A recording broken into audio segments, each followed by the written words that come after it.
o'clock on this Tuesday morning, June 16th. Thank you for joining us on ARC Rochester. I'm Abby Fridman. And I'm Dan Schrack. We've got a lot coming your way this morning, but first we want to give you a look at some of the news you need to know. Stephanie Joseph is live in the newsroom with a look at some of our headlines this morning. Steph? Hey there, guys. We do begin with Rochester police asking for the public's help after a large fight in the 19th Ward left 5 people hurt and ended with officers firing at a dog. Now, it started on Kirkland Road around 1 yesterday morning when a man reported hearing someone damaging his rental car. Police say the homeowner went outside with an unloaded shotgun to confront a masked suspect armed with a knife. At some point, the homeowner's dog got loose and began biting people. When officers arrived, they say the dog charged at them and 2 officers fired. The dog was not hurt and returned home. In Spencerport, voters will decide on a revised plan after the district's $107 million spending plan was rejected last month. The original plan would have represented a 4.7% increase in the tax levy. The revised proposal brought that down to 2.8%. The revote is today from 6 a.m. to 9 tonight at the district's office building. The Monroe County Sheriff's Office is asking for help finding a missing man from Parma. Take a look here at your screen. 46-year-old Jared Reifenstein was last seen Friday evening. The Sheriff's Office says his sudden disappearance is concerning to family and friends. He is 5'9" and has blue eyes. They say he may have a connection to Hamburg in Erie County, but his whereabouts are not known. Anyone who can help should call 911. And that's what you need to know. All right, Steph, thank you. Now let's get a look at what we've got brewing for the next 2 hours.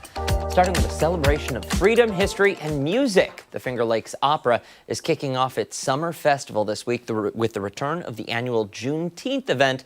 We're going to get a closer look at the upcoming program and how it's honoring Black culture and artistic excellence. Then we're introducing you to a new leader in Rochester's arts community. The Rochester Philharmonic Orchestra announcing the new president and CEO this morning. Just minutes after the news becomes official, we're going to hear from them in studio. We're going to talk to her and hear her vision for the RPO's future. Okay, so there's a hint right there. Seriously. This is very cool, though, because we don't find out until 9 o'clock. And then at 9:30, yes, we sit down in the chairs here. And later, we are talking tech that's rapidly changing the way businesses work. This morning, we're going to learn more about a local symposium aimed at helping small businesses put AI to work for them, from marketing and hiring to customer service and even business growth. Yeah, lots to do, lots to get to. Before all of that, a check of the forecast on this Tuesday. We will be feeling temperatures rise slightly from yesterday's cooler conditions. Meteorologist Marty Snyder tracking how warm it will get. Marty? Oh, thanks, guys. Yeah, we're going to see these numbers rise back into the 70s today. Never really got there yesterday. It was a cool afternoon. Today, we're going to move just a little bit higher, putting us back closer to average. And you can see right now, we are seeing a lot of cloud cover out there. It's going to be one of those stories. We'll see that mix of clouds and sun over the course of the day. We did start off in the lower portion of the 50s earlier. Now we're back up to 57 for that official number at the airport. Even some areas to the south were in the 40s for early morning readings. But we'll see these numbers continue to move along pretty well. Again, we're starting off mostly in the 50s right now. A lot of areas really coming up off those early morning lows pretty well already. Back to 76 for a high temperature today, down to about 60 for a low temperature tonight. Both those numbers pretty close to the averages for this time of year. Risk of rain just gradually increases over the next couple days. Not a washout by any means tomorrow, but could pick up a couple showers then. Even late overnight tonight, our first couple showers could pass through. A little higher risk of rain as we head into Thursday. And at this point, looks like many of these highs, mainly in the 70s. Really not a lot of variation there. Weekend's looking all right for us as well. So at least some good news coming up for us. Some mild temperatures, not too hot, not too cold over these upcoming days. A lot of 70s in store as we head through the next week or so. Listen, no complaints. Yeah, whatsoever. The only complaint I have is with that high-pitched buzzing. It's giving me vertigo today. Oh, no. It's really bad. It's worse today than normal. And it's more so over where you guys are. You can hear it more over there than Yeah. Yeah. I feel like you can join me over here too. anytime. What's that? Come on over here anytime. Then we'd have to do the forecast, though. You're welcome to. I don't want to take that hate. But there is no hate because it's nice. This is true. This is true. Yeah. All right, fair. Thank you, Marty. We appreciate it. Let's go off the top, my friends, and start with some of the things that have piqued our interest. I will kick things off today, and for my off the top this morning, I want to give you a quick update on somebody you might remember. Last year, I told you about Lisa Catalano. She's a 42-year-old woman who rented a dozen billboards along California's Highway 101. You remember her? Yeah. She was looking for a husband. The site was called marylisa.com. Thousands of men applied, and here's the update. She found somebody. Woo! Not from the billboards, rather dating apps. How do you like that? But he saw one of those signs. She went through 19 dates over 3.5 months, but as of last Tuesday, I think it was the 9th of June, applications officially closed. Love wins, even on the 101. And speaking of love, this morning, I want to introduce you to Saul Rosenblatt. He's 96 years old. Aww. He's a retired aerospace scientist who worked for NASA on the Apollo program. Saul holds 14 patents. He still rides an e-bike, and he is looking for his last love. Aww. Saul was married for 69 years to a concert pianist who spoke 5 languages. She died in 2023, but after some time, Saul decided he wasn't done, so he hired a matchmaker.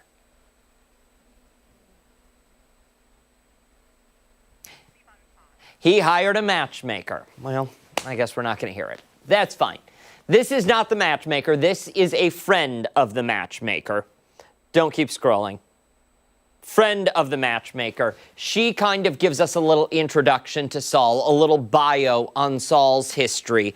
It's a very cute story. They fell in love at a very young age. Again, married for 69 years. Wow. But he says he's not ready to be done with other people. Yeah. He still has love in his heart. So she has already set him up on a handful of lunch dates. The matchmaker, not the matchmaker's friend that you're seeing on the screen. But it's women with their 70s and 80s. None of them, he says, have worked out yet. As Saul put it, and this guy is great, I love him, he says, they didn't spark any special feeling in me. Let me put it this way. I'm on a shopping expedition right now, which he's 90s. It's cute. He's 96. He's Yeah. harmless. He wants what he wants. Someone, quote, easy to look at with a, quote, reasonable knowledge of science, and someone warm and romantic, because Saul says that's exactly what he is. The matchmaker says the challenge is that some of the women he has met are looking for a dinner companion, not a partner. And Saul's not interested in that. He wants to buy a new apartment with someone. He lives in New York City. He also consulted with his children, some of his 3 children, before embarking on this journey. He said they support him, adding, of course, I left them a lot of money, so that helps. Oh my God. I love this. I do too. It's sweet. It really is. So that's the And, you know, matchmaker. Yeah. That's Saul. And that's Saul and his former bride Oh. when they got married. You know, everyone deserves love. Doesn't matter the age. I agree. 96 years young, looking for love still. So sweet. And you know what? Maybe it's like a resurgence, but I'm hearing more and more about matchmakers, and I'm kind of digging it. Yeah? Like, I think we need to bring them back. Yes. Okay, instead of bringing them back, what do you say you and I dip a toe in this field? Okay. Ashley, if you're on board, here's what I want you to do at home. If you're single and ready to mingle, looking for love, maybe a little more, email news@13wham.com. Let us know. You can just reach out to us directly too. Yeah. You don't have to send it to the news inbox. Well, I mean, we would prefer a photo and a bio sure. and a telephone number so we can communicate with you. And I'll make your looking for love needs my off the top on a daily basis. If that's, I like it. We could take turns too. I think it would be this is a good idea. Yeah. We should start this. Yeah. We need a fun slogan for The it. Arc of Love. arc, flame, fire, hot, steamy, romantic, sex sells, people. If you got a bathing suit shot, I mean, you might as well. What? You saw what that commenter wrote yesterday in Mark's question. All right. We all know what some of you are thinking. Okay. All right. Okay. My goodness. Go ahead. We can move along to We yours need to move along. before I get called on to HR. Jeez, I think we already have a Again. meeting down there again today. Yep. We'll move along to mine. Now, I really try to stay down the middle with these stories, especially when it comes to off the top. But if you've watched this show with any regularity, you know how I feel about animal research facilities, specifically this one, Rigland Farms in Wisconsin, the second largest supplier of beagles to laboratories in the United States. The breeding and research program has been in hot water for years, but it drew some particular attention this past spring when protesters stormed the grounds of this farm in an attempt to rescue the hundreds of dogs kept in cages used for experiments and held in reportedly atrocious conditions. The protesters were arrested and sprayed with tear gas as they tried to carry the dogs to freedom. Unfortunately, many of those dogs were put right back into their cages after being returned to the facility. Well, finally, we have more good news coming out of Wisconsin. Rigland Farms officially closing its doors for good. No more breeding, no more testing, no more exploratory surgeries on the beagles that can't fight back. Almost 500 dogs still remain on the property, and they're being transferred to Big Dog Ranch Rescue. From there, some of the beagles will go to Florida, others will be taken to Alabama. There, they'll be spayed, neutered, and given the love and affection that they need and deserve until they're ready to find their forever homes. And then they're going to be sent across to shelters and foster families. Many were transferred out of the facility on Monday, so yesterday, but today another 125 will be removed. As for the rest of them, they're still puppies, and they will be moved out in August.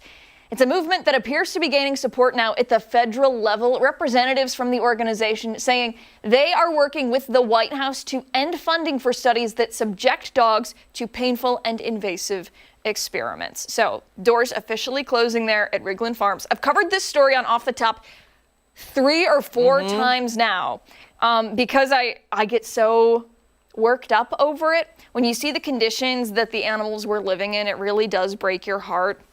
When you learn that beagles are the most common animal used in exploratory surgery and testing because they don't bite, they don't fight back, they, are just loving and very submissive, very docile.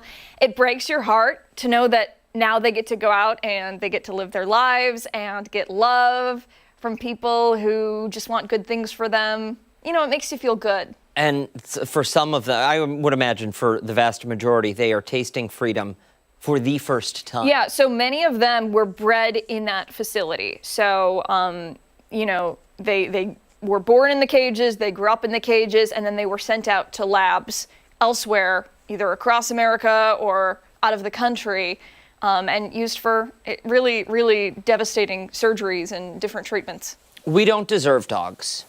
We do not deserve. Listen, I love all animals equally, but dogs are toward the top of the list because they're dogs. Because all dogs want to do is make you happy. Yeah. They want to love and be loved, and that's their motive. Yep. That's their existence. And I can't comprehend how someone could test on a dog. Yeah, and the surgeries, I won't get into it because I've talked about it before. If you're interested in figuring out what it is that they did, Google Rigland Farms, animal testing, exploratory surgery. It's all right there. You can see it for yourself, and you can read the court documents that were released about the charges filed against those who were involved in these exploratory procedures. And the details are really horrific. Truly, yeah. You wouldn't wish it on anybody.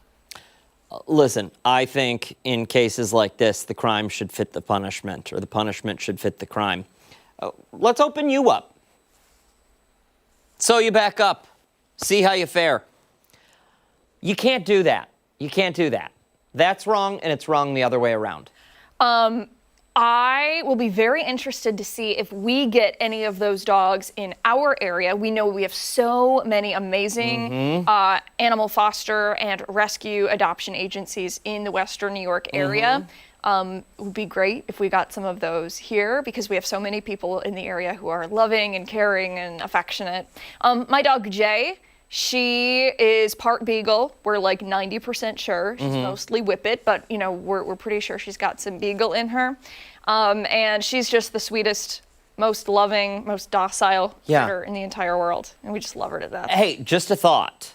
Whoever gets like the largest group of these dogs, you know how we have the Wiener Dog Parade? Yes. And people come from literally, people drive from like Toronto for our Wiener Dog Parade. People travel distances for this thing. I think they should have a Beagle Parade. Yes, that would be sweet. You know? Let all of those dogs out and... you saw the images of some of those puppies. Yeah. They're so cute. Yeah. And you know what? I should say this also, just as a little warning. If you're thinking to yourself, I am very interested in, you know, rescuing one of these beagles or you know, any dog that's been involved in this type of lifestyle and this type of mistreatment, they are very scared of everything and they may take time to come around. Sure. They will not be house trained. They will not know any commands. No. They will probably have a hard time, you know, getting used to human interaction. If you are not a patient person, this is not the dog for you. Yeah. Nope. But if you're not a patient person, there is still a dog for you. 1,000%. Absolutely. Yes. And I'm sure you can find one in your hometown because For sure. there's a lot of them. And every one of them deserves a loving home, which is why, Abigail, we are surprising you today with 10 new puppies. Yay! How do you like it? I love it. My husband, he would be so excited. I don't doubt it. I don't doubt it. Would be a little concerned, but that's just me. Do you remember the movie Bridesmaids? Yes. Where she all the took puppies. all of the puppies. Yes. Hey, stick around. We've got a lot more to come right here on ARC Rochester, including when we come back, we're checking in with Chris Lopez, who's helping build homes this morning for Wounded Warrior. And don't forget, you can watch us on the go wherever you are. We are streaming on the 13 Wham YouTube channel and foxrochester.com. We'll be right back.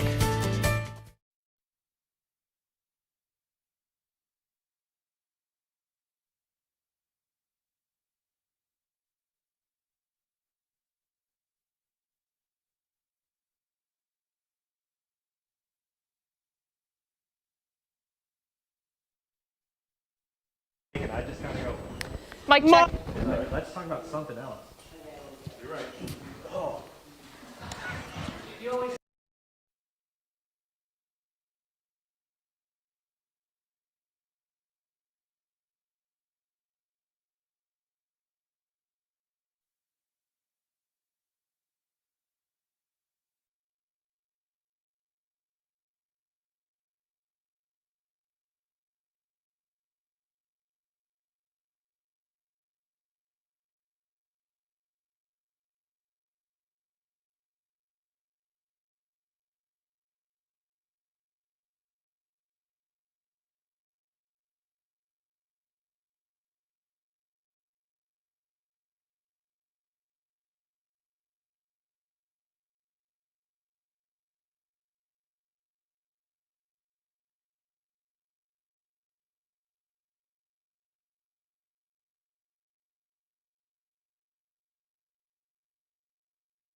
8:19 this Tuesday, the Jared Allen Home for Wounded Warriors organization builds custom homes for critically wounded combat veterans across the country, designed to meet their unique needs and help restore independence. Today, one local hero is closer than ever to moving into his home. For the past few months, members have been skillfully building this house from the ground up, crafting every detail with the veterans' needs in mind. Now the project is nearly complete. Chris Lopez is live in Marion with a closer look inside this home that is looking beautiful already. Chris?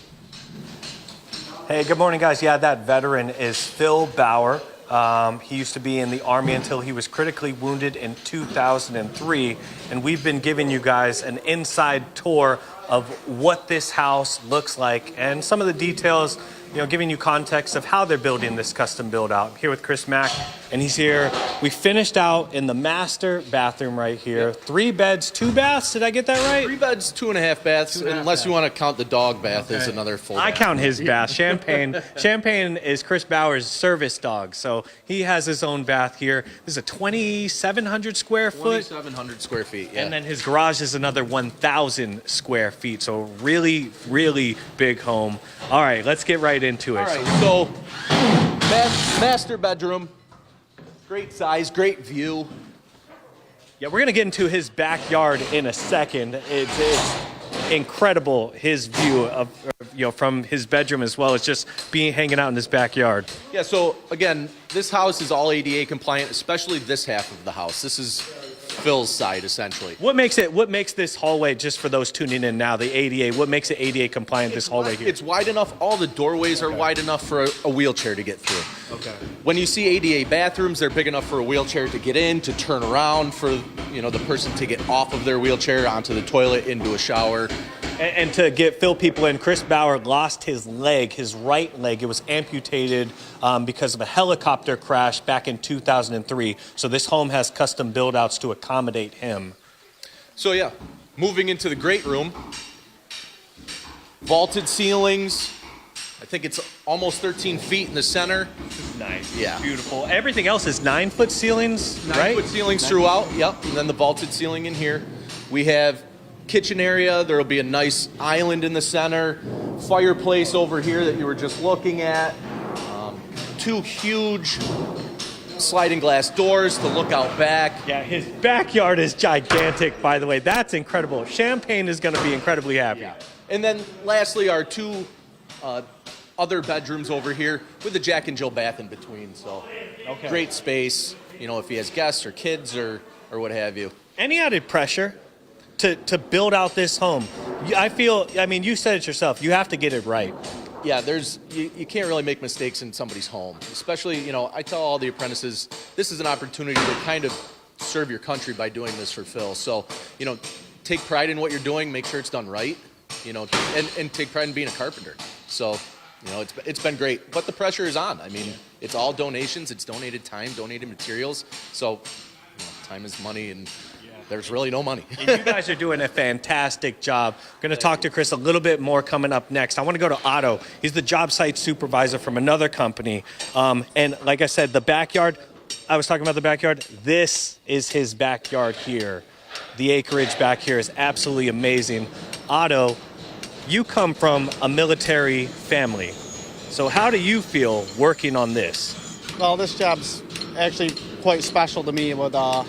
I've got a son in the military. He's in the Air Force. I have another son getting ready to join the Air Force. 2 brother-in-laws that are in the Air Force, and then multiple cousins that are also military members or previously military members. So, to be honest, this is a real special job for me.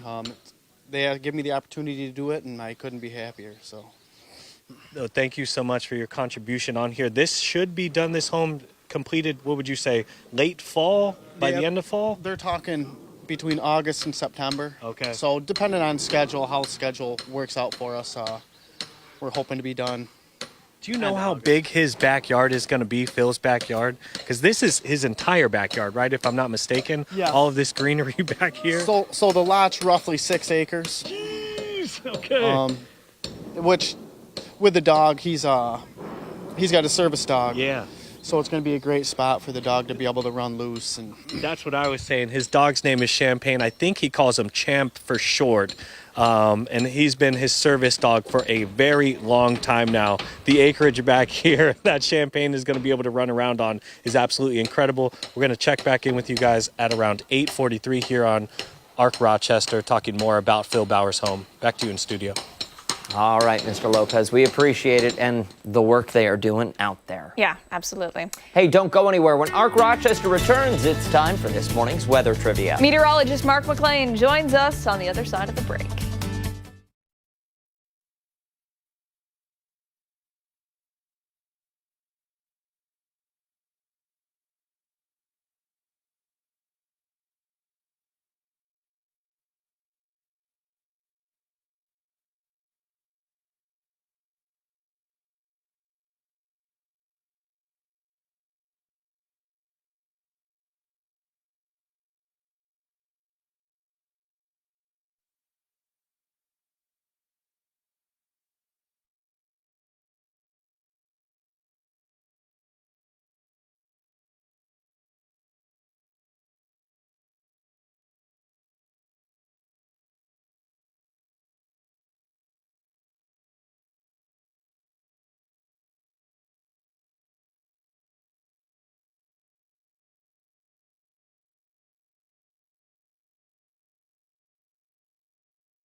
Welcome back. Meteorologist Mark McLean is here now. We're looking at the rise in temps today. We also have weather trivia to do. Yeah, it's been a wet spring, right?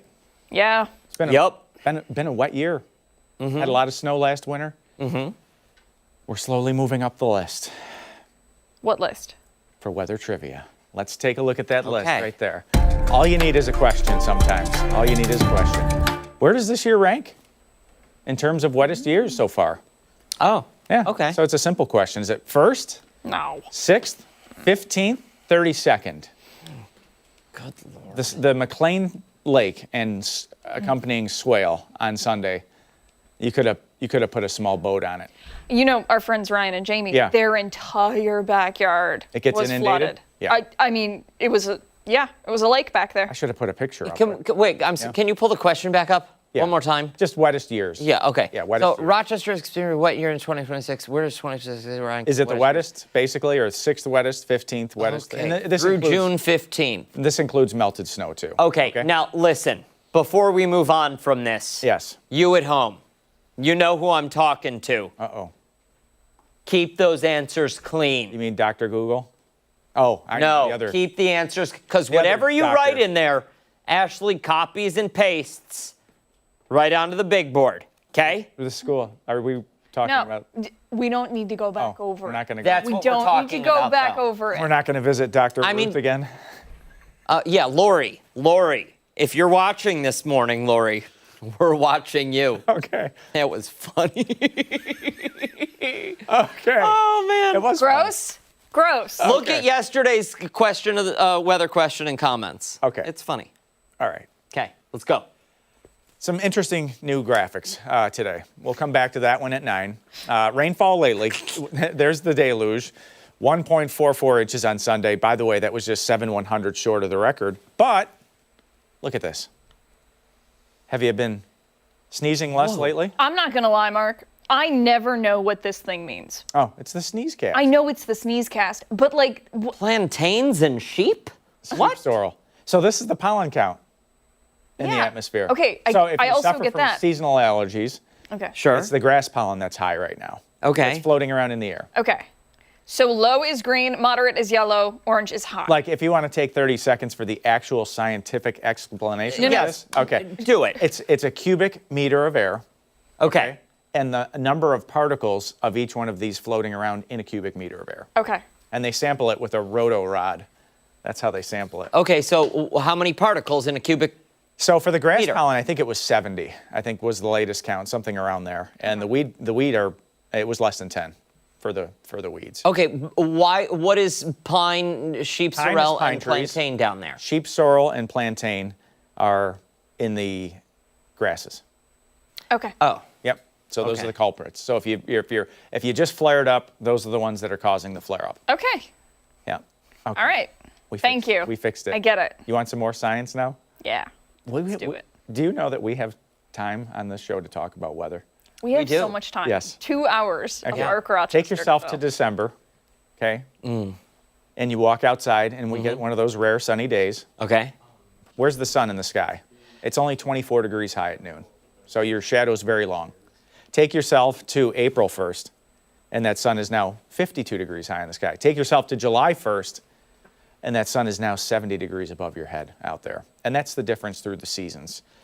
For why, number one, why it warms up, the physics behind the mystery. Okay, we just get a lot more incoming solar radiation, but that angle is all important. And what it does is it creates a UV index. Look at with the graphics I know. today. Get on it, dude. Did you get into the building early, No, Did you get a good night's sleep? maybe.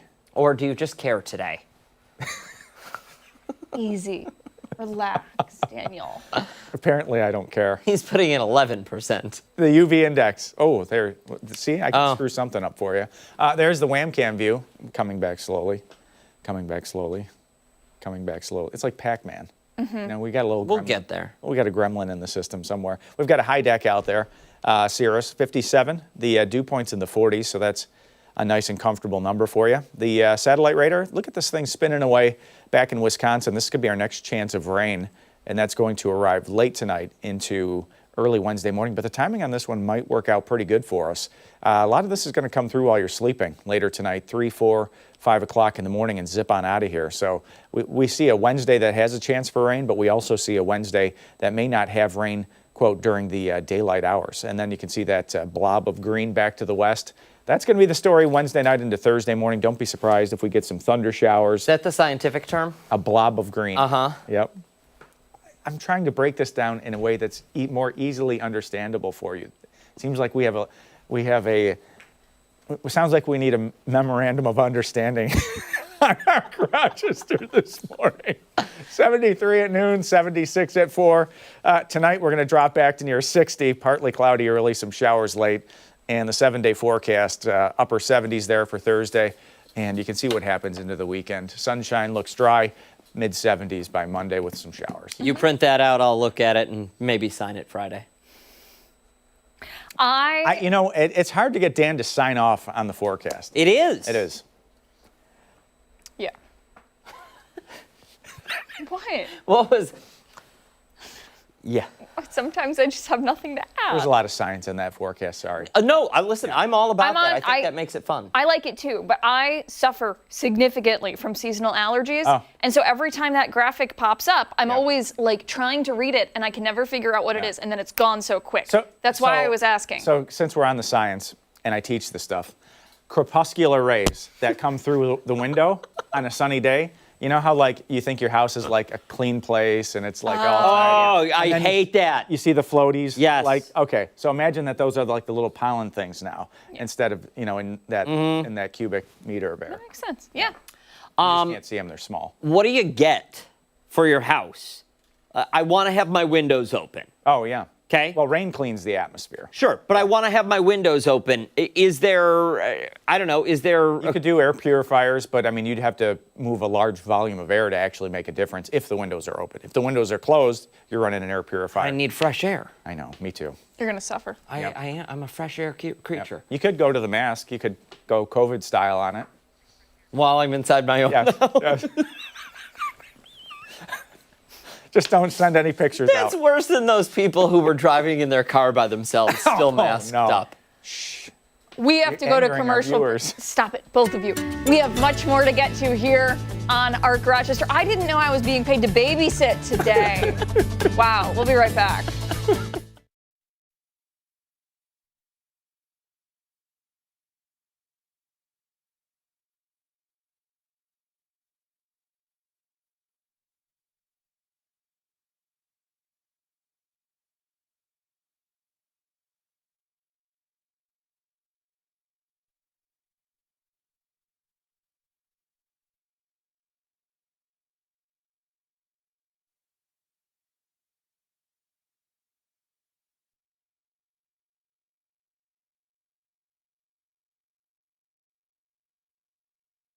What is this one? Yeah, I had a great time in South Africa. I would love to go back, visit a Nice. different area. I wish you. No. You Hey, good could. morning. Good morning. How are you? Good. Thank you so much for coming in. Oh, thanks for You guys having look us. beautiful. Pleasure. Come on in and have a seat. Okay. You can pick. I don't bite, I swear. So whichever one you want. Either or. Want me to be in this one? Yes. Okay. Good morning. How are you? Good, Kirsten. Abby. Dan. Pleasure. Good to see you all again. Let's see. Friends, how's the morning been so far? Not bad. Okay. Got the Is it kids off nice to out there? school. It is great. It is Yeah? nice. It's nice out there.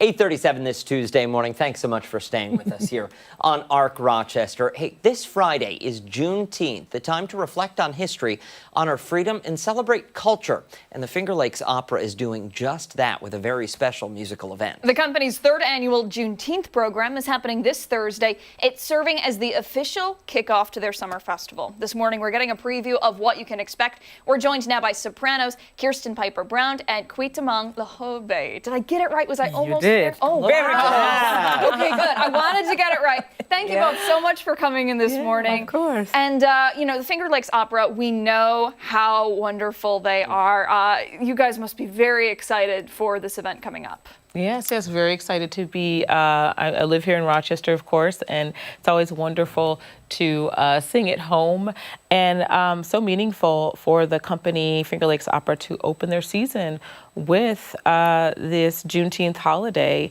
and with music and wonderful culture.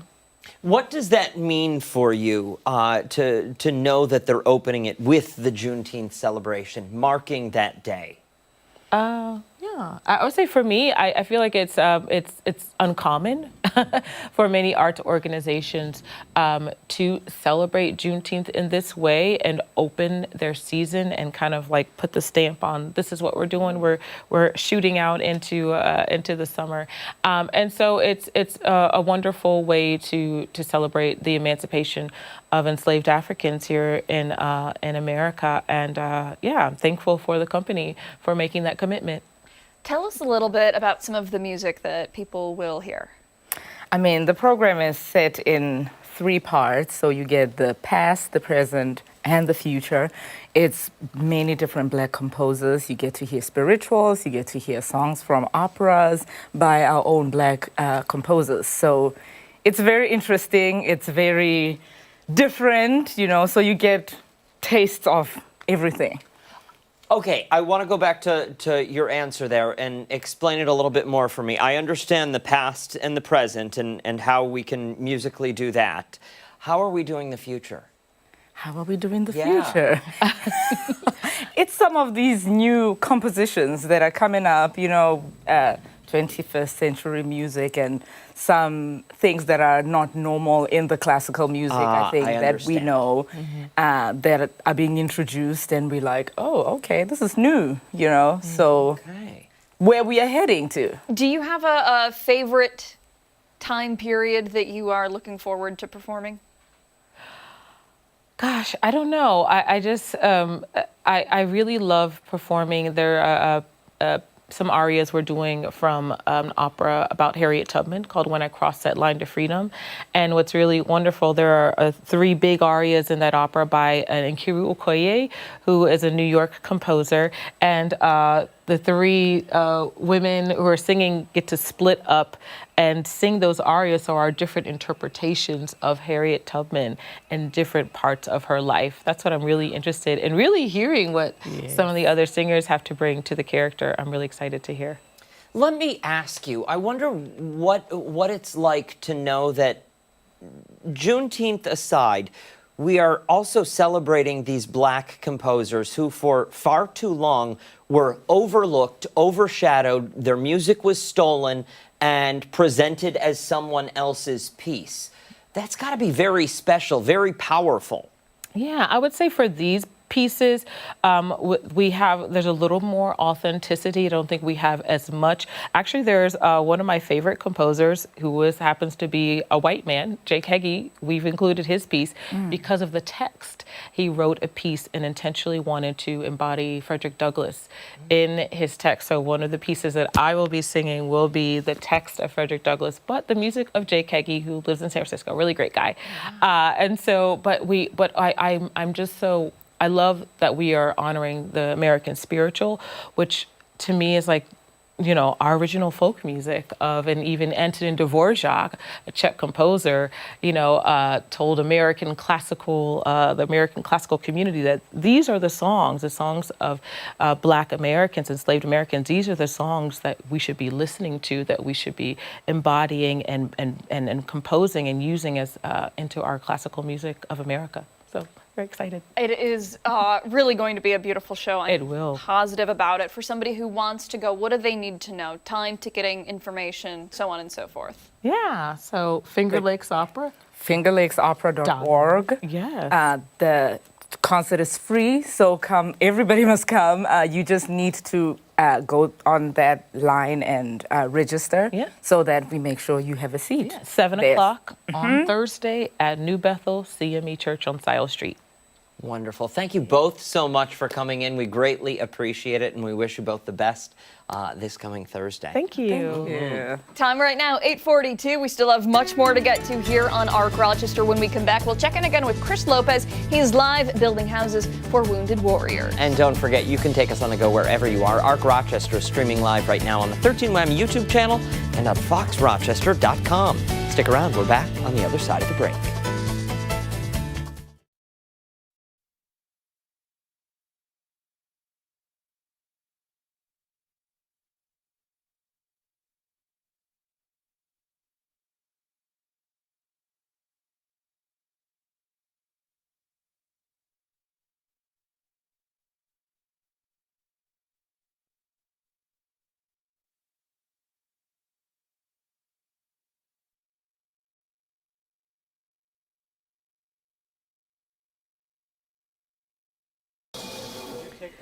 All right, mic check. From combat engine.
Welcome back. Soon, a critically wounded combat veteran is getting something incredibly special. A brand new custom-built home courtesy of Jared Allen Homes for Wounded Warriors. I mean, just the thought of it really makes you smile. For months now, members of the North Atlantic State Carpenters have been hard at work designing every detail around accessibility, comfort, and independence. Chris Lopez is live this morning giving us a closer look at the build and what it means for this very, very important family. Chris?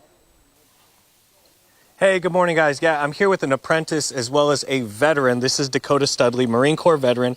You're, I believe, engineer in the Marine Corps. Yes, is that correct? I'm an engineer, yes, sir. How does it make you feel when you got the opportunity to work on this job site for another veteran who was critically wounded?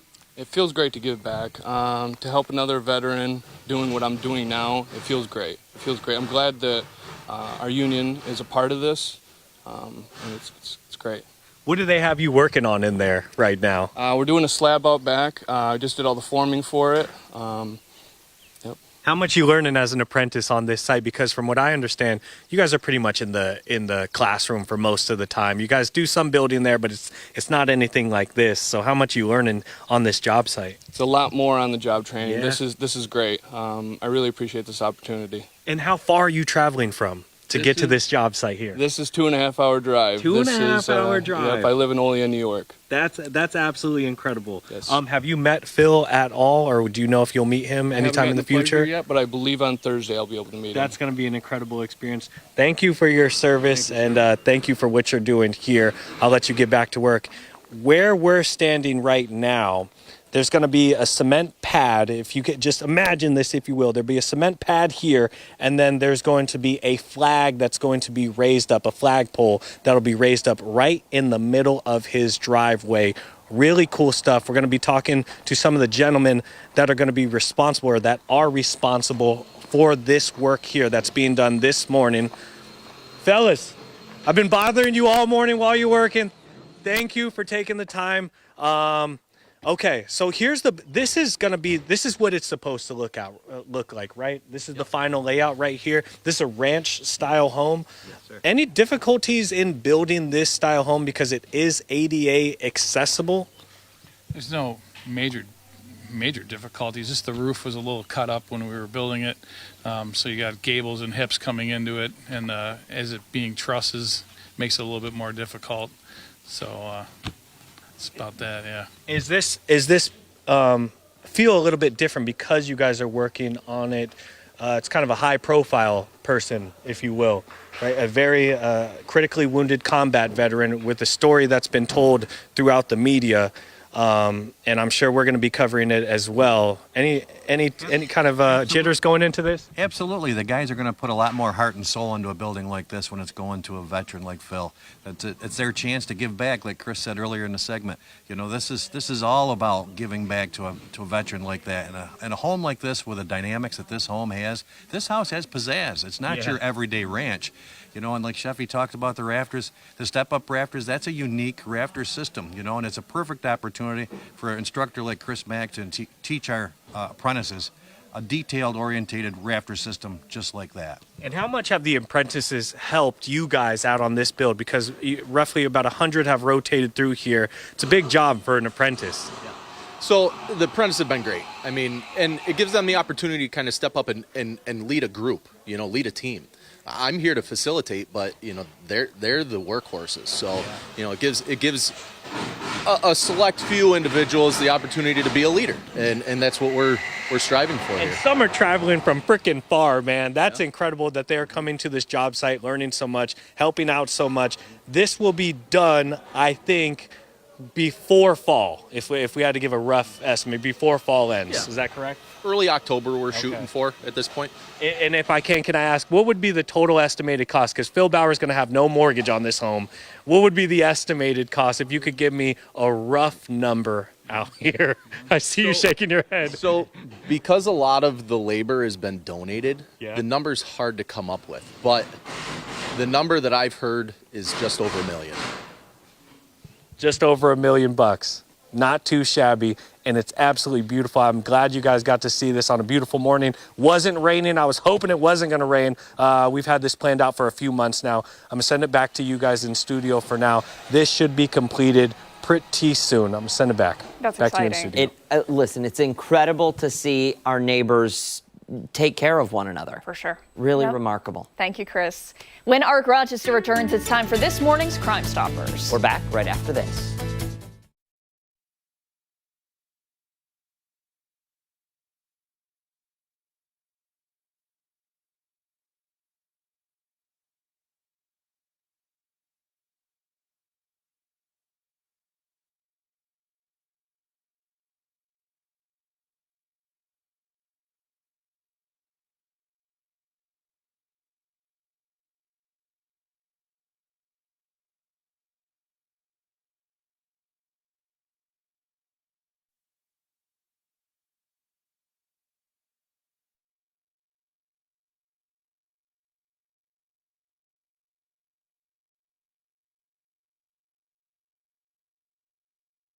For having me. Absolutely. Sorry I'm solo. No. I feel bad. No, don't feel bad.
.53 this Tuesday. Summer break is just around the corner, and for students and the Greece Police Department, they are ready and looking ahead to August for the upcoming Teen Academy. This morning, we're learning more about the program and how it gives students a behind-the-scenes look at law enforcement community service and what it really takes to wear the badge. Joining us now, we have Sergeant Kate Ritchie from the Greece Police Department to talk about it. Kate, thanks so much for being here. This is a cool program, and, you know, I think for some students, it really will give them an inside look at what the job is really like. Yes, that's our hope. It's an excellent program. We try to get kids from high school, Greece specifically. We try to get kids from the Greece school district between 9th and 12th grade to come in and kind of take a look to see what law enforcement is about, whether they're interested in law enforcement or they're trying to do something different and step out of the box a little bit, and we want them to come in and just see what we're all about. It's a lot of fun. And give us a little breakdown. What are you guys about? What can these teens, what can these students expect to do and experience if they sign up? Great question. So we have a lot of fun things lined up. Instructors come in from our SWAT team, technician, drone, and they actually do a presentation. We have Lindsay Tomedy, who comes in from Stop DWI and actually brings the beer goggles that you put on, and we actually like have them go through like puzzles and tests and things so they can actually see what impairment does to you. We go on field trips, so we go the medical examiner's office or MCAC. Hopefully we'll be able to go to 911 down to the dispatch center, so that would be something kind of interesting. Our range, we go to the range as well, so that's a lot of fun. And this is only for teens? Because it sounds really cool. I'm like, man, I've always wanted to see these places. Always welcome, but yes, this program specifically is for, like I said, 9th to 12th grade Greece high school students, and it is August 24th to the 28th from 8 to 4, so please apply. How many years has Greece PD been doing this? So from what I remember, I've only been in my position for a couple years now in the admin bureau, but we have done this in previous years. So I believe I want to say about 10 years, maybe even more. So I could be mistaken. Last year I ran the Teen Academy and it was what I thought a great success. So we're going to keep it going. So. Because I imagine there's got to be some sort of turnover or conversion rate, rather, here, that there's got to be a handful of kids that have gone through this program that have actually become police officers. There is. It's actually great you say that, and she's probably going to be embarrassed I say her name, but Lauren Daphne, she went through our cadet program, our Teen Academy, and now she works on 1st Platoon with Greece Police Department. Wow. So she's an amazing officer, so. Tell us the difference between going and doing this program as a teen and then eventually going into the workforce compared to somebody who just goes right in. Well, it's kind of great because you get a glimpse of what to expect. We actually run the kids through PT. There's drill in the mornings, so they actually kind of get an idea. I mean, we're easy, That's you know, where I like would it's knock baby out steps. right away. Yes. We don't get too crazy, but we do want to give them like an idea of, hey, this is what to expect. You need to be responsible. You need to show up on time, and we're going to ask things of you. So just be prepared for that. I absolutely love that. It seems like this is grounded in a lot of responsibility for their own existence. Yes, exactly, and that's huge. That's a part of life. So we ask a lot of them, but it's still a fun program. Wow. What kind of commitment is this program? So commitment, it's a week long, 8 to 4. We expect you to show up every day. We expect you to be there and motivated and actually want to participate. We check your disciplinary history at the school just to make sure you're in good standings, no tardiness, no suspensions, anything like that. So we do want you to come and be respectful to the instructors that are provided and we're hosting at our police department. And the kids, they love it. It's great. So now, I'm excited. The question, Sergeant, Mom and Dad are probably thinking right now while watching this, how much is this going to cost me? No cost. Wow. None. Not at all. Please apply. We want these kids to come and see that this is a great profession and we need good applicants. And I know they're out there, so please join Greece PD. We're great. Wonderful. Love it. Thank you so much for coming Thank you in. for We having me. greatly appreciate it. And, again, if you are ever thinking of, hosting an adult workshop, I think we both would find it really cool. We would, but I would let you be in charge. I'll be back up, okay? I'll be back up. Thank you once again. We greatly appreciate it. All the information, you'll be able to find it after the show on foxrochester.com. We still have much more to get to here on ARC Rochester as we continue into the 9 o'clock hour. We're back after this.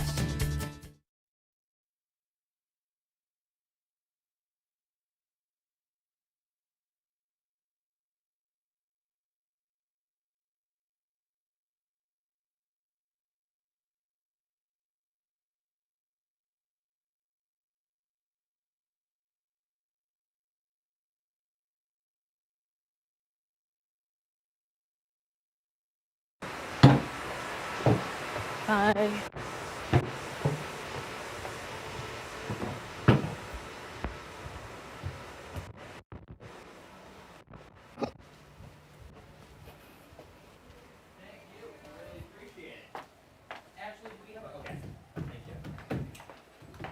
All right, Steph.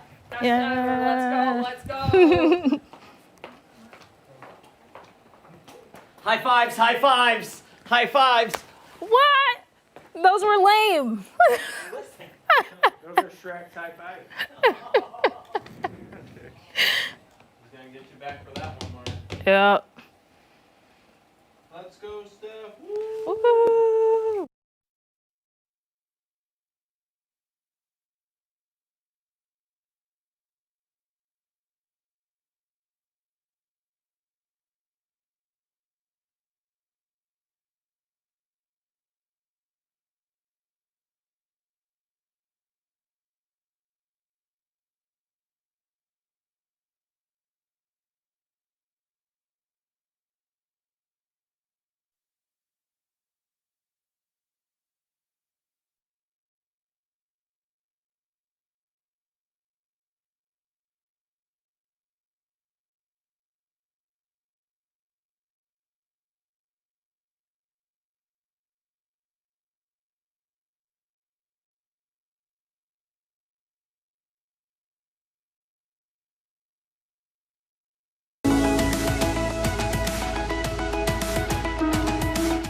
In today's political pulse, the new peace deal with Iran is leading to comparisons between the last agreement under the Obama administration called the Joint Comprehensive Plan of Action.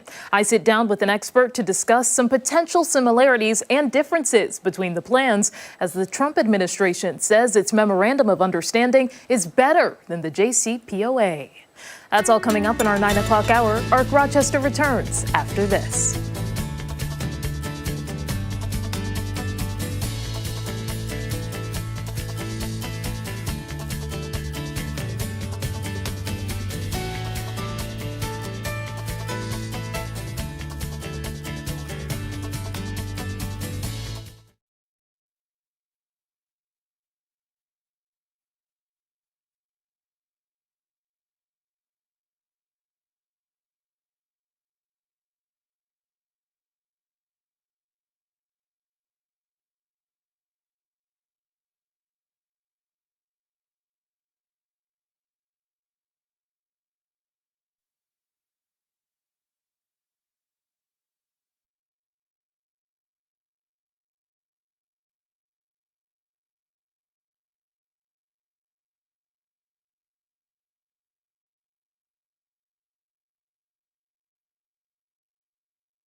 On this Tuesday morning. Thank you for sticking with us on ARC Rochester. I'm Abby Friedman. And I'm Dan Schrack. That is meteorologist Mark McLean, and we are ready for weather trivia, muddy paws, and the full forecast. Every time you say it, I'm thinking through my brain, did I actually load it today? I hope Did you you? did. Yes, I think I did. Sponsored?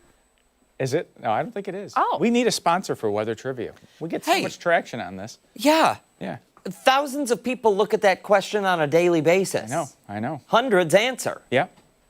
And we have them right now. The weather trivia. Let's go there. It's been a wet year. We had a bunch of snow in the winter, and we've had a ton of rain this spring. Where do we rank through the 15th of June? Is it the wettest? No thought. 6th wettest, 15th, or 32nd? I'm going to take a shot in the dark. Yeah. Okay, Sarah and Charlene have B, as does Barb, Tom, and Jim, and the Lima Pumpkin Fest have C this morning. Allison, Kay, Janet, and Lisa, it's B, E, and A. Yvonne has C. Beth, David, Marianne, Debbie, Cheryl, and Ron all have B. Herb, C. Thank you for watching, Herb. Thank you, Herb. Barbara, C. Rod, B. Stephen, D. Tahuti. Love it. Thank you. Paul's got B. Sandra, Kyla, Dawn, have A. Sandra, closest answer on Google. Sandra, that's cheating. Yes, but we appreciate the honesty. C. Greg, Dawn's husband, C. this morning. We've got Frank and Mary Pat on B team, as are Kevin and Colleen and Judy and David. Eva and Richard, A. Robert and Katie, C. That's it. All right, now our responses. Okay, so I think that if we were if it was A, I feel like we would have heard about it already because we talked about the deluge yesterday. Yeah. And I feel like you would have said something like, oh, this is crazy. I agree. However, it's significant enough for it to be a weather trivia question, which is why I think it is B. Did you see the pond out in our parking lot? Yeah. Where the new generator's supposed to go? We walked out together. Yeah. Yeah, we literally walked out together yesterday. We had a talked similar about it. experience last June We did. with the garden. Yes. And when you nearly got someone fired. I think we're going to talk about that on Thursday. Oh, is Thursday the anniversary of that? Something's coming up. What happened? Do you remember all of that? Ashley, rain I'm going to need 2 extra minutes for the story that accompanies this on Thursday for weather. So all of that rain. Do you remember it flooded part of West Henrietta Road? Oh, You could have got a tugboat through I here. remember now. Yes, I remember now. I don't want to give it all away though. Yeah.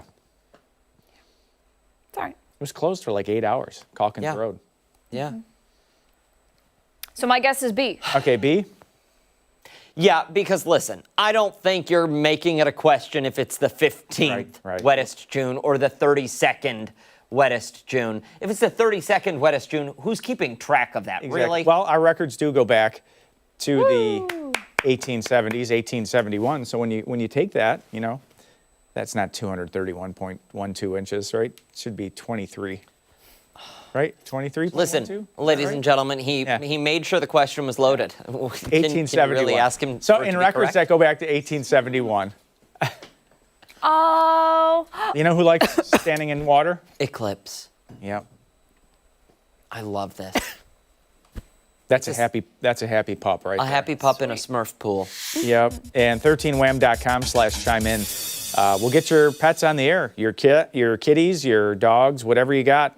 We'll put them up there. We love to see the pictures as they come in. I think we got a little chipmunk picture or something coming up for tomorrow. What do you hear? She barking in your ear too? Oh, No. Ashley didn't do that. No, just you.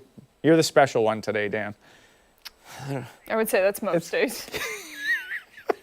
Sorry.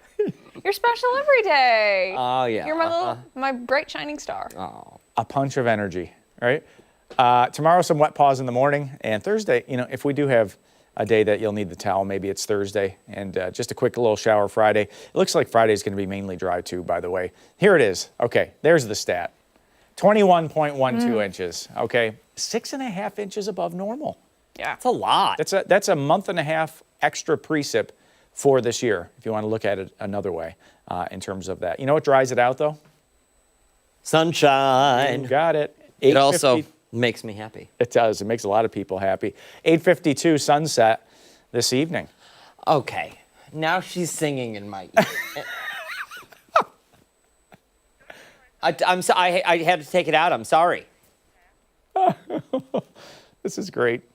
It's dry air out there today. The dew point's at 50, 61-degree temperature, the southwest breeze, and a quiet setup regionally there. The cold front is back to the west near Chicago, and that's going to be moving toward the area by early tomorrow morning. But I think you'll like the timing on this. We get a quick little shower, but it's also at a time when many of us will actually be sleeping. So it moves on through. Much of the daylight hours for Wednesday stay dry for us, so it doesn't look like a huge deal at this point as that next system comes in. But Wednesday night into Thursday, that's when we're going to find some more widespread rain and a little thunder. Temps in the mid-70s. We're back to near normal today after our sunrise at 5:31 in the morning. That's about as early as they get, by the way. Late tonight, some showers, 60 for the low, and the 7-day forecast. Jazz Fest this weekend. Anybody heading down? Plans? I'm sure at some point. Yeah. Sunshine and 72 Saturday, 74 on Sunday, mid-70s. There are so many, of course, there's so many artists taking part in Jazz Fest, but some of the names this year. Our weather intern is performing several times during Jazz Fest. Really? Yes, he's going to be down there. We'll be down there for Spencer Port's performance, of course, is always great during the show. We should bring him on. Have him talk about it.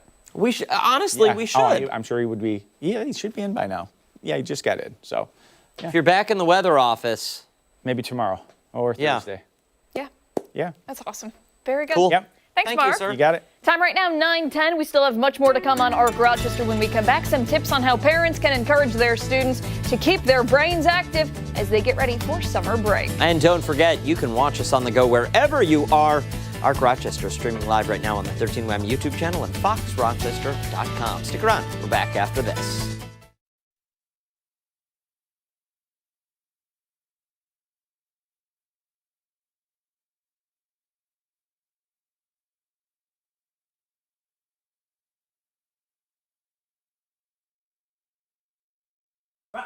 I didn't intentionally scare you in the hallway today. That is garbage, McLean. You intentionally did it. You knew I was coming. Okay. I can hear you from a mile away.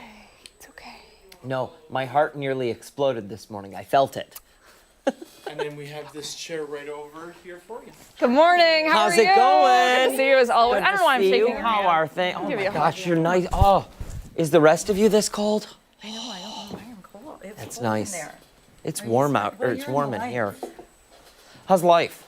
It's good. Where are we going on summer vacation, Okay, Susan? we are supposed to go to Florida. Nothing like major, just like a little dance thing. Okay. Both my kids are going to college in the fall.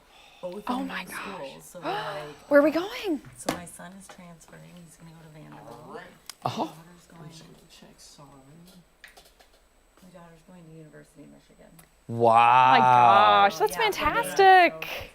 That's amazing. That's really cool. You guys must be so proud. So we don't have a lot of vacays because like we have the whole.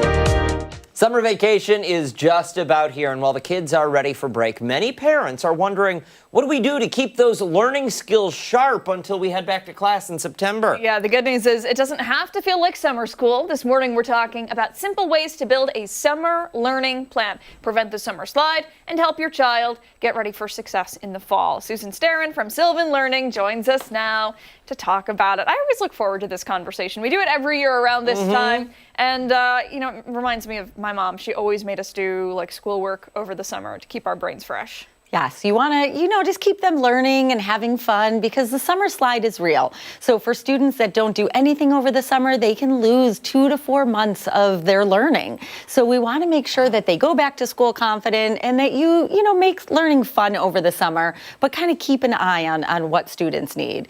And, this is the time to really reach out to teachers, touch base, find out what does my child need? What can I do? What are some specifics that I need to work on this summer so that you can make some targeted decisions to help them be the most successful? It's been a long time for me, but are there parent-teacher conferences toward the end of the school year at all? There's not always, so you have to be proactive about it. Teachers always love to talk to parents, and they're happy to connect with you, especially when you're there to help your child. They want to be a partner in your learning.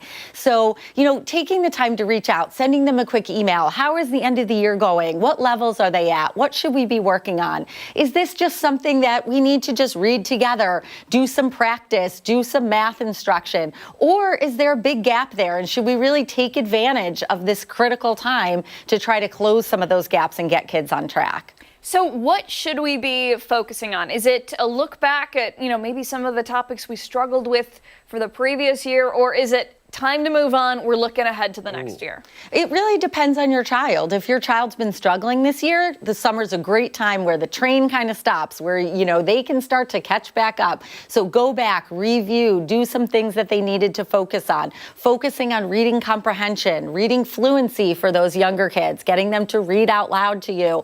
Take a book, go to the park, read together, talk about the book, set up a little mini book club where every Wednesday you meet and you discuss what you've been reading. Work on a little bit of writing skills. For little kids, get some chalk right in the driveway, practice their letters. For older students, keep a journal, collect some things that you've done over the course of a week, and then pull something out of the bag. Oh, we went to Darien Lake, we went to the Strong Museum, we went to a concert, and then write about some of those experiences. Practice a little bit of math, do some fun games. You can do around the world in the driveway with a basketball so that you're practicing your math facts. Learning doesn't have to be structured, especially if you're just trying to keep up. But if your child's really behind, look at this time as a really critical time to make some changes. Because if they were struggling this school year, they're not going to be any better off when they have to go a grade higher. So take the time to really address it and get the kids the help that they need over the summer. Yeah, it's almost as if that learning loss kind of compounds with what you don't know and then what you're going to be forced to be learning and catching up on next year.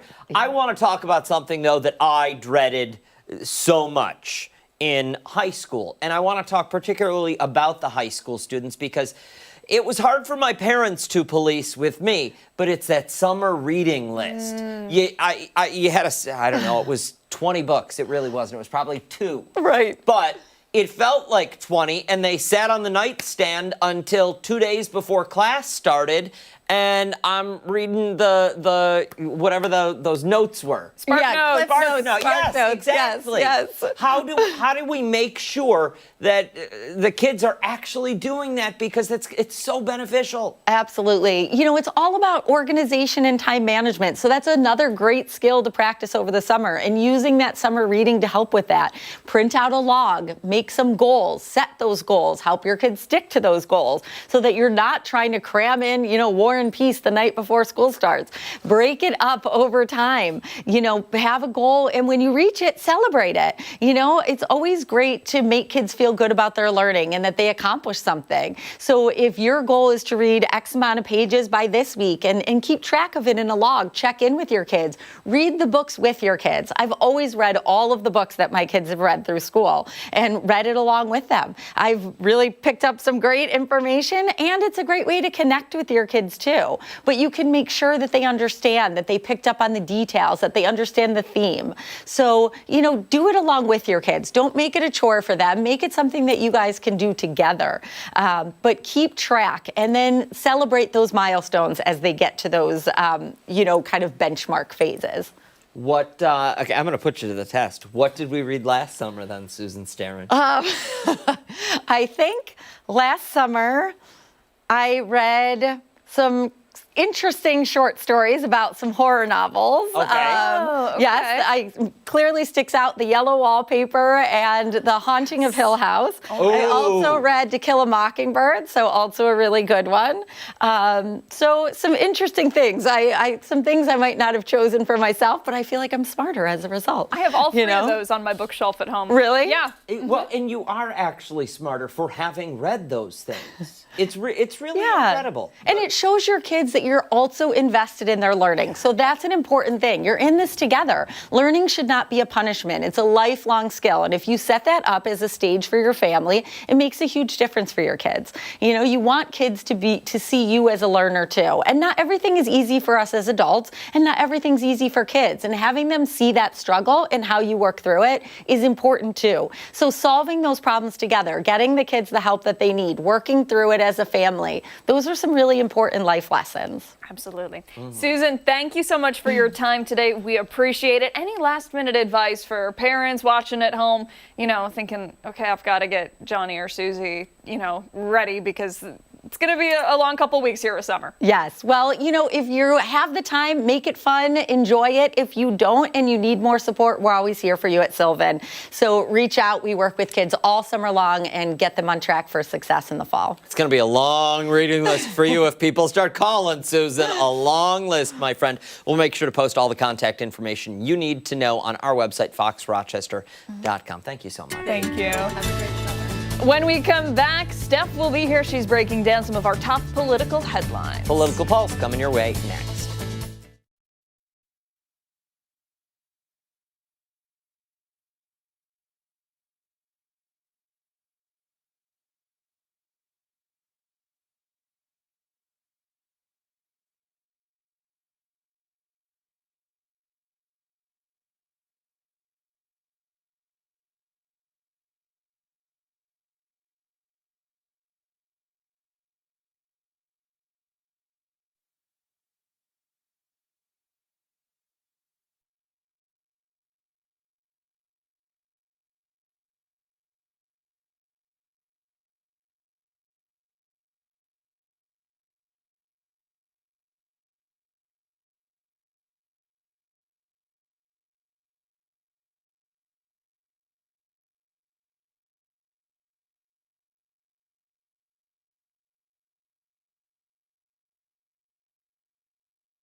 You're gonna love it. time for you guys. I'll be so busy with my Bye. Take care. Susan.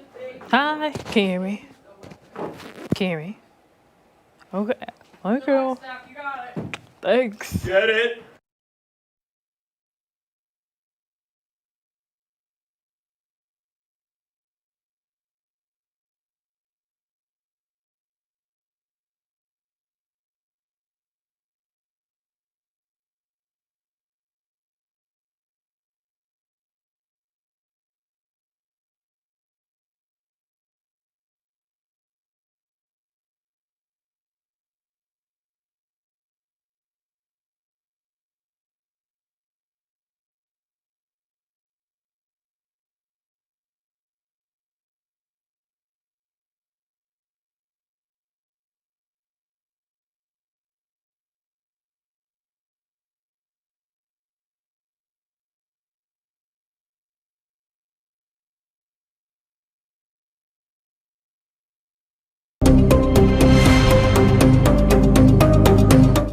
It's time for a political pulse check here on ARC Rochester. A peace deal between the U.S. and Iran is moving forward. Details about the agreement, though, are limited. Still, President Trump is touting the Memorandum of Understanding as better than the Joint Comprehensive Plan of Action. The JCPOA was signed under the Obama administration. According to State Department archives, the deal was meant to ensure Iran's nuclear program would be exclusively peaceful. President Trump withdrew from the deal in 2018, saying the JCPOA failed to deal with the threat of Iran's missile program. Former President Barack Obama is now responding. I mean, I want it to be released because it's a very powerful document. It's not like the Obama document, which was just a terrible document. It is doubtful that any agreement that arises is going to be significantly different or a significant improvement from the deal that we had in the first place. Now, to help break down the current and prior peace plans, I'm joined by history professor at SUNY Empire State, Dr. Ian Reifowitz. Good morning to you. Good morning, Stephanie. It's great to see you always. You too. Thank you so much for being here. So the first thing I want to start off with is your reaction to hearing about this peace plan from President Trump. There are some limited details, but some things have come out in the last couple of days. But when you first heard it, what was your reaction? Well, my reaction is, relief that they've come to some kind of agreement that it looks like for now has brought hostilities to an end. And that's a great thing on the surface. I hope that continues, and I'd like to see it continue. There's just so much we don't know about what's in the initial Memorandum of Understanding because it hasn't been released. And there's so much we don't know because basically it is an extended ceasefire and it kicks the problems down the road with a 60-day ceasefire. What happens if the 60-day ceasefire doesn't produce a longer-term agreement? We could have war again. There's so many things that we can discuss about this, so I don't want to. I'll let you, drive the conversation. But for now, an initial feeling of relief and hope, but a lot of questions. Definitely. A lot of questions for sure. Let's start with the deal that we do know about that happened previously in 2015, 2016 with the JCPOA under the Obama administration. Former President Obama saying that he's doubtful that any agreement would be different or have a significant improvement. Do you think that that's possible with the structure that we're kind of hearing about with this new agreement? The short answer is we really have almost no idea. Having said that, it's not easy to imagine something that would be a significant improvement in the sense that the Obama agreement, the JCPOA, had international inspectors that could have snap inspections at any time, at any site in Iran. So that was an important monitoring mechanism. Presumably, this agreement would have the same thing, you would think. But those two, parallels, it's hard to improve over snap inspections. I think what's really interesting, one thing that's really interesting is that in February, late February, the Omani foreign minister said, and you can take it with a grain of salt, but he was, very involved in the negotiations. He said that Iran had made some concessions that, off of the base of the JCPOA. Yet, President Trump went to war anyway. So then the question remains, if they had made concessions that improved the deal, however slightly from the JCPOA, that could have given President Trump the ability to say, hey, I improved on this deal in X, Y, and Z way, why did we go to war anyway? There's been other reports that have said that that the parameters of the deal that appear to be taking shape, and again, we really don't know, are actually not as generous, not as good for the United States as the agreement parameters that it was looking like they were making and the offer that Iran was making in late February. So it really begs the question, if that's the case, and again, we don't know, what was the point of going to war? What was the point of killing people, of having Americans be killed, of spending hundreds of billions of dollars of weapons to get back to a place that we could have had an agreement in late February where President Trump could have at least legitimately or semi-legitimately or whatever you want to say, claimed, hey, look, I got a better deal, and we would have avoided what we've gone through for the past couple of months, which was serious and harmful on all sides.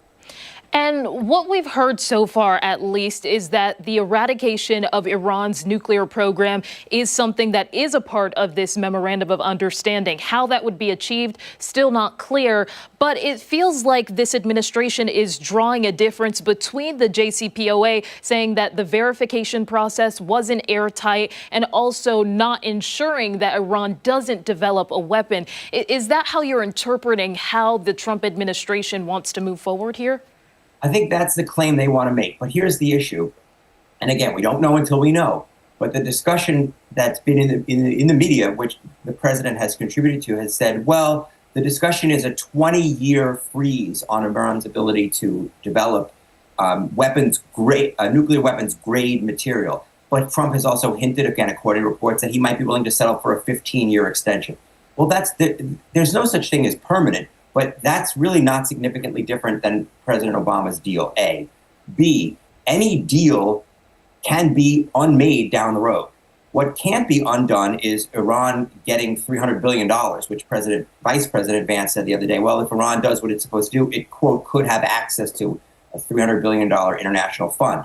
That's funds that are that could be used to prop up the regime. I think President Obama's plan was to use this deal as a starting point to give, I think it was a 15-year window, to then continue negotiations to perhaps get Iran to improve its behavior on other things like missiles, like assisting its proxies such as Hezbollah and Hamas. Will this be something that President Trump can achieve? I don't know, but we just don't know until we see it. There are a few things we do know. One, oil is going to be a lot more vulnerable in the future.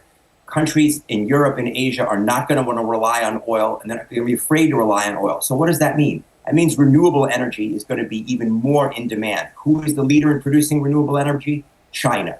The United States under President Biden had a plan to improve our production of renewable energy. Donald Trump went a 180 on that. So there's a lot of things we don't know, but those are some things we do know about this war itself, whatever the result in terms of the agreement. And I want to talk a little bit, you had mentioned a little bit earlier about funds. Sanction relief has been something that has been discussed when it comes to this deal, but also previously under the JCPOA. But the criticism under the JCPOA is that it shelled out money to Iran up front. What are some of the misconceptions with the JCPOA when it comes to that element? And do you think that sanction relief is something that will be possible under this new deal?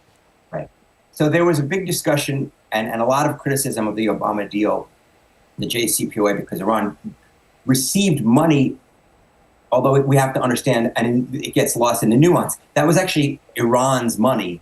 They had paid the United States before the 1979 Iranian Revolution, I believe, for weapons, and then that payment was frozen for however many years. So part of the negotiation was, okay, we will unfreeze this payment that you gave us for weapons we never delivered. So it's a little bit different from saying that it was a reward for not doing something which they hadn't done. You can argue all you want about that. I believe it was about $1 billion. We're talking here about a $300 billion reconstruction fund. The sanctions that were in place that were removed because Iran took steps in this deal in terms of uranium enrichment, in terms of inspectors. So there were steps taken so that they received that money. It's going to be a very similar process this time. The optics of what happened last time looked bad because it was actually had to be delivered in cash for basically financial technical reasons. So it looked bad to be giving them $100 bills. But either way, money is money. So that's a bit of detail about what went on then. There is going to be sanctions relief if Iran and the U.S. come to some kind of deal by the end of the 60-day ceasefire. Iran will want something for what it's giving up. The question is, is what they're giving up now better than what they were willing to give up before the war? I think that's a really important point for viewers. Absolutely. And really quickly, we've got about 20 seconds. Were there any shortcomings with the JCPOA that you think that the Trump administration can make up for in this new plan? Yeah, I think that if you can get Iran to, in addition to the nuclear aspect, to get them to stop supplying Hezbollah, Hamas, and other proxies with weapons, that could lead to a wider peace in the broad Middle East, solving the problem with of Israel's security, maybe allowing them to feel like they can make concessions to the Palestinians. So that was the goal of the JCPOA in the long run. They didn't get there. That would be a long-term goal for President Trump's plan. History will judge. That is for sure. Dr. Ian Reifowitz, thank you so much for joining me. Always a pleasure, Stephanie. All right. And be sure to stay with ARC Rochester for your top political headlines. We are back after this.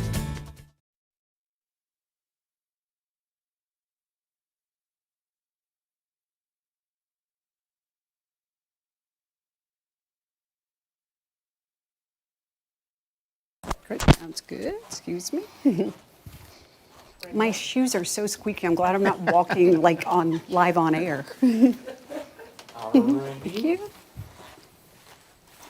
And then if you guys want to sit and Good morning. How are you? Tanya, nice to Abby, meet it's you. nice to meet you. I Hey, am good Herb Griffith. morning. Nice to meet you. Thank you so much for coming in today. Thank you. Thank you. Thank you for having us. All right. Good morning. Good morning. Hey. Morning. Oh my gosh, you two back up. Again, Herb Hi, Griffith, good to see you over there. Same here. All right, congratulations. Thank you. You must be so excited. I am so excited, so thrilled. Wonderful. We're excited too. All right. They're just grabbing a quick mic check from you. If you guys wouldn't mind saying your first and last that name, okay, Ashley? folks. Go ahead. Tanya McBride Robles. And Herb Griffith. Wonderful.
(9:34) this Tuesday morning. Thanks so much for staying with us here on ARC Rochester. Some major news out of Rochester's arts community this morning. Just about 30 minutes ago, the Rochester Philharmonic Orchestra has announced its next president and CEO, Tanya McBride Robles. She succeeds Kurt Long, who led the RPO for nearly a decade, as the orchestra continues its multi-million-dollar push to expand its endowment, education programs, and community reach. This morning, she joins us live in studio alongside Herb Griffith with more on the new role and the vision for the future of the RPO. Good morning to the both of you, and again, congratulations. This is so exciting. Thank you so much for having us. I am thrilled with this announcement and to be coming to Rochester. I want to talk about your vision for the future in just a moment, but first, give us a little bit of background on you and how you got to where you are today. Well, it's an interesting journey, but I'll keep it brief. I was born in North Carolina and sang all my life and ended up going to a conservatory to study voice. And along the way, I landed in an arts administration internship and discovered, this is what I'm supposed to be doing. So I started working back then for the Baltimore Symphony, and then I fell in love and got married and followed my naval officer husband literally all over the world, doing orchestras and choruses and performing arts management along the way, as well as teaching music overseas, and just kept building my career. He retired, and I was able to really focus on senior leadership positions. And here I am. Literally all over the world. Yes. Spain, Japan, Ecuador, I believe, Yes, as well. yes. I'm truly incredible. Access to performing arts is very high on the priority list for you. Why is that? Well, I know it changed my life personally, and I know what a huge impact it's made on me. And so a through line through my career has been making classical music, symphonic music, accessible to everyone, regardless of ability to pay, regardless of demographics or training. The music that we are fortunate enough to do is timeless, and it's for everyone. That's fantastic. All right, so we know a lot about your background. Tell us what we can expect going forward. I'm sure wonderful things. Well, I hope so.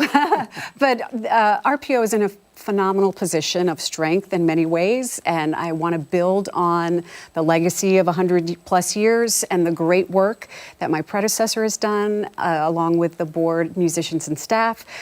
So my first objective right out of the gate is to listen and learn, to really immerse myself in this community and build on the successful foundation that I'm stepping into. What does this shift mean for the RPO? Well, I think there was an exhaustive national search done, and Tanya rose right to the top. And I think really what she brings to the table is really just a proven track record of managerial experience at the top level of the orchestral world in Baltimore and Nashville. So that Tier 1 orchestra experience, I think, is just really going to benefit us here at the RPO. Herb, why is it so important to have strong leadership? As you know, the arts are, it's a tough time to be in the arts, right? So it takes a leader with strong vision and really strong financial ability to be able to navigate the waters these days. And I think that Tanya is that perfect person to be able to do that for us. And Tanya, Rochester is so rich and so fortunate for its arts community. I mean, we've got Eastman right around the corner. Did any of that help sway you a little bit toward this decision? I imagine it must have. Absolutely. The long-term richness of the cultural and arts community here and the entrepreneurial and innovative spirit that is part of the DNA here absolutely swayed us. And I have to say, we have found everyone so friendly and welcoming. And as a Southerner, we think we have the inside track on hospitality. I'm learning that is not the case, because we have felt so warmly received in Rochester. That's wonderful. It makes me happy to hear. Yeah. Everybody in the community, I would say confidently, everybody has so much respect and so much love for the RPO. What is the thing you are looking forward to the most when it comes to sharing with the community? Well, working with the music director, Andres Delfs, and Jeff Tyzik, our long-serving jazz principal jazz pops conductor, with a jazz background. But really, that misstep actually shows how rich and broad what the RPO does for the community, because we don't just do one genre of music. And I'm hoping that we can start exploring some cross-genre collaborations, which is a big part of my past experience. Now, Rochester, we've got a lot more than just art and just music. So as a side here, I need to ask, what are we looking forward to? The festival season? Have you tried a garbage plate yet? I have recently learned about the garbage plate, and I am very excited to try, along with Abbott's ice cream. Mm-hmm. And I did not know Wegmans was a Rochester institution. Mm-hmm. And we have always spoken reverently of Wegmans. Yes. And now I get to go to the mothership of Wegmans. I can't wait. It is definitely, it's a gem. Absolutely, all of it is. Oh, all of it is. Yeah. Mm-hmm. And we are fortunate to have you and your track record and your knowledge and training coming to the region and leading the RPO. Thank you so much. I'm thrilled and excited. Well, we are too. So thank you very much. We'll look forward to some of these new additions and changes that we'll expect, and best of luck to you as well. Thank you. Time right now, 9:40. Much more to get to on Arc Rochester. When we come back, we're learning more about a local symposium. It's all taking place next week. And don't forget, you can take us on the go wherever you are. Arc Rochester is streaming live right now on the 13WAM YouTube channel and foxrochester.com. Stick around, friends. We're back on the other side of the break.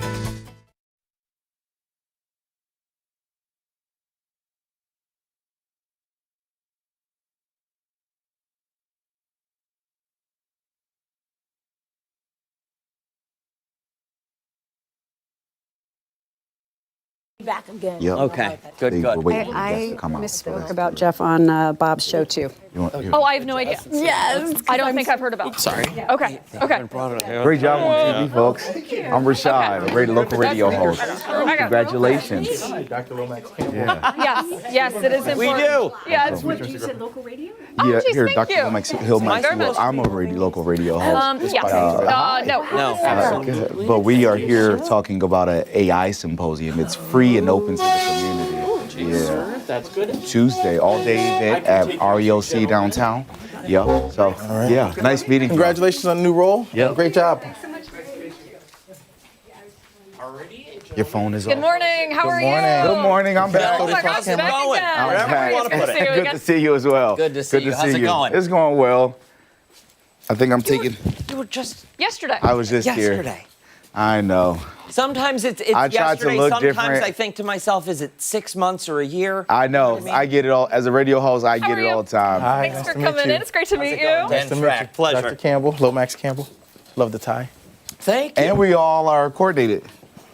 We are. Yes. Yes. We Everybody's actually looking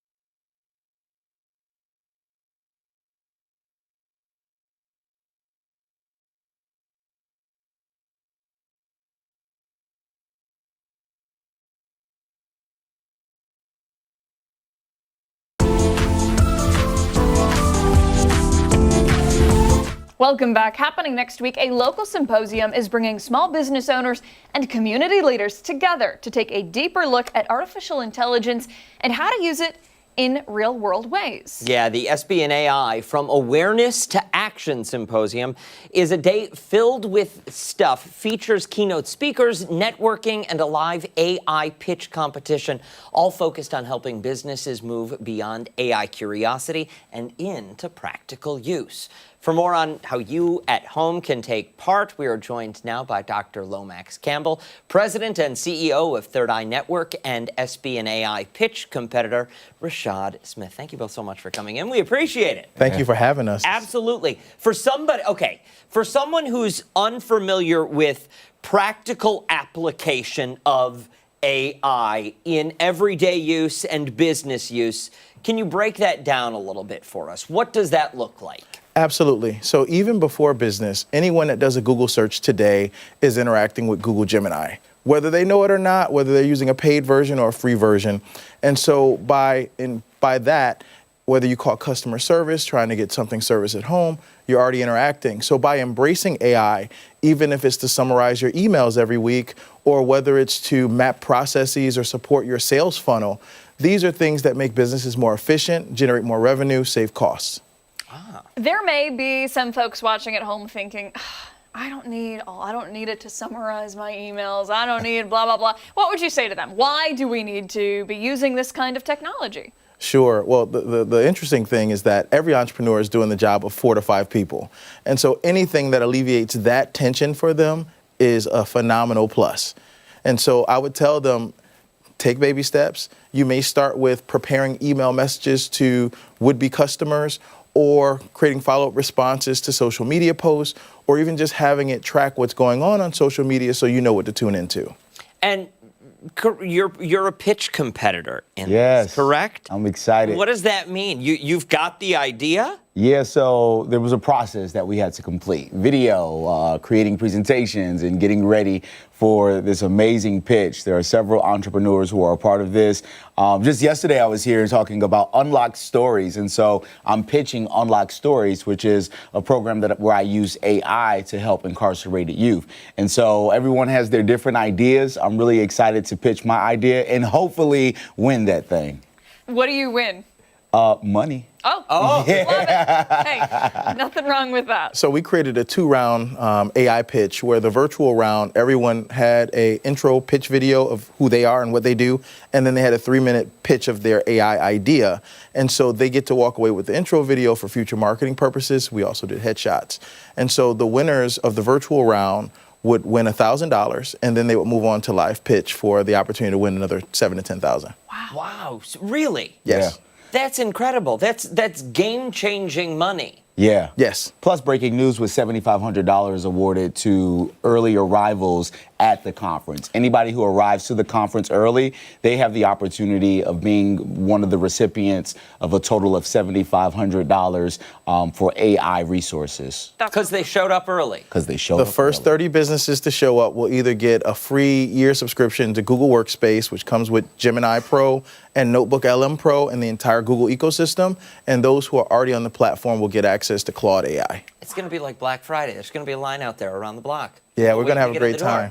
That's incredible. Okay, tell us the difference between getting like the premium version of, let's say, Gemini or ChatGPT or one of the other AI platforms compared to just the free basic model. Well, the first thing is anything that's public domain, all of your intellectual property, all your ideas that you put in there becomes public domain. When you pay for a paid version, it's kept within your account. It's within your workspace, and so your trade secrets remain yours. You also have more processing power, credits to do more things, and you can have more fun with those tools. Can you quickly talk about how you've taken advantage of some of the tools? How are they working for you? Yeah, I use AI every day for the last 2.5, 3 years. I'm sort of one of those early adopters of AI. And so when I learned about the pitch competition, I knew that it was something that I needed to participate in. But as a publicist and a radio host, I'm using it every single day to help me organize thoughts and deliver news, entertainment, and local stories to the community. Fantastic. That's incredible. All right, so give us the information, if you don't mind, for somebody who's thinking, this would be great for my small business, this would be great for my employees to take part in. Absolutely. Well, we're already at about 100 people registered for the event. Our capacity is 150. If they want to come, they can go to www.build-smarter.ai, www.build-smarter.ai, learn more and register for free. Beautiful. Thank you both so much for coming. Best of luck. And yes. Listen, when you blow up, just remember. Yeah, I'll come by and bring lunch. Oh, that'd be great.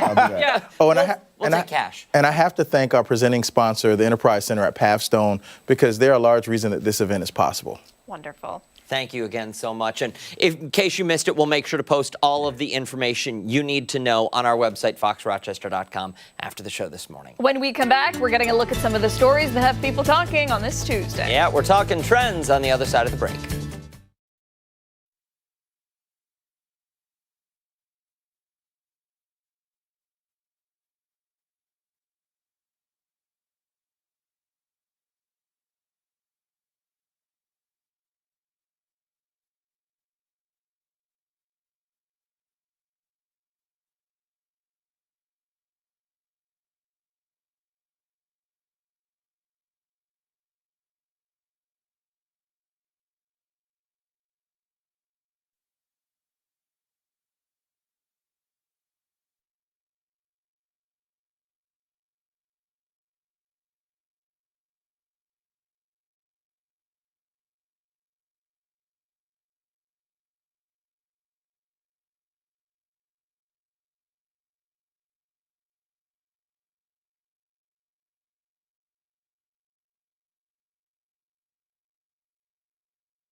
Time to see what's trending now, starting with something that has people spending serious money. Soon-to-be brides are making some room in their budgets to pay for good weather spells. Hoping for a little supernatural intervention, these brides are turning to Etsy witches to protect their special day from any unwanted weather. Recently, newlyweds and wedding vendors alike are crediting mystical spellcasters with delivering blue skies and sunshine. The trend has gone viral across TikTok. Some couples sharing they have spent over $1,000 on these weather spells. That's ridiculous. According to one bride, she said she hired a witch after... All right, well, don't laugh. Keep going. I'm sorry. After hearing her wedding day would have a 90% chance of rain. She later went on to say the day turned out to be beautiful with not one drop of rain and sunshine all day. Others who've hired witches say that they simply asked for the weather to hold off until after the ceremony, and many of them say they've had success. The pricing for these Etsy witches range anywhere from $15 to $2,500. While there are some people who are calling this extremely stupid and pure luck, others are recommending brides to add it to their budgets and invest for extra security. Listen. Okay, here's my thought. Reach out to 13 Wham for half that price, for $1,500. We'll put Mark McLean on air and just tell you it's going to be sunny. We're hiring witches? Well, no, but they're changing the forecast. That's the thing. And I think maybe that's why Mark is wrong all the time. I'm sorry. I was just kidding. And you reprimand me? I'm sorry. It's been so long since I've gotten it. I know. So long. That was delightful. I'm calling garbage on this. Well, you know what? Listen. I don't know, man. Like they say, it's like rain on your wedding day. There are people watching. And Mark will I forgot. And Mark will give you a free ride. You could also download the 13 Wham Weather Authority app for the latest. Yeah. It's like a weather warehouse in your pocket. It's free. You're going to pay that money? That's a lot of money. Yeah, no. Listen, I could see myself having like maybe one too many glasses of wine and being like $15. Sure, let's see what happens. Oh, yes. Why not? But $1,500? That's a lot. That's a lot of money. Yep. I mean, no. You know what though? Hey. No. A witch has got to make a living, you know? Go. I'm gonna offend somebody. Don't go anywhere. When ARC Rochester returns, it's time for a final thought. We'll be right back.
a bunch of people that weren't witches, because it's not a thing.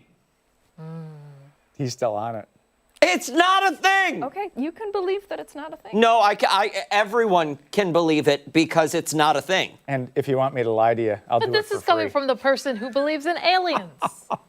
Oh. Aliens are real. So are witches. Okay. I see him every year on Halloween, Dan. It's true. And we know aliens are real because we work with them every single day. Honest to God, the satellite dishes, they draw them in. It just gives it away every time. Yeah, that was our final thoughts. Make sure to wake up again tomorrow morning starting at 4:57 over on 13 WHAM ABC. That's it. Much more live local news later today. You can join Steph and Mark for 13 WHAM News at midday. They will see you then. We will see you tomorrow.